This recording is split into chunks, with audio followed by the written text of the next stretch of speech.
May mga pangyayari sa buhay na hindi kailanman mabubura sa ating alaala.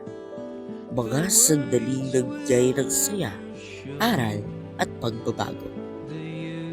Isa sa mga hindi ko makakalimutang pangyayari sa aking buhay ay ang pagdalo sa Davao 2025. Ang Davao ay isang pagtitipon ng mga kabataan mula sa iba't ibang simbahang Katoliko na sakop ng Diocese ng Bacolod.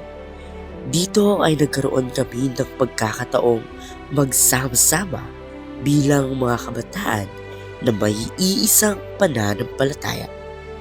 Sa pagtitipong ito, nagkaroon ng iba't ibang aktibidad kung saan nagbigay ng mahahalagang aral tungkol sa buhay, pananampalataya at pakisasalamuha sa mga kapwa.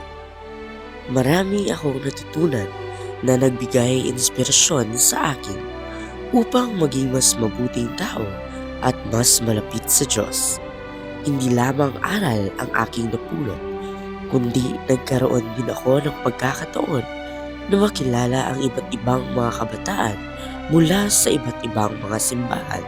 Sa pamamagitan nito, nararamdaman ko na hindi ako nag-iisa at marami kaming mga kabataang nagkakaisa sa pananampalataya. Ang Davao 2025 ay hindi lamang isang simpleng pagtitipon, kundi isang karanasang nag-iwan ng mahalagang alaala sa aking buhay. Isang alaala na patuloy kong babalikan at magsisilbing gabay sa aking paglaki bilang kabataan. Tunay ngang may mga pangyayaring dumarating sa ating buhay na hindi natin malilimutan.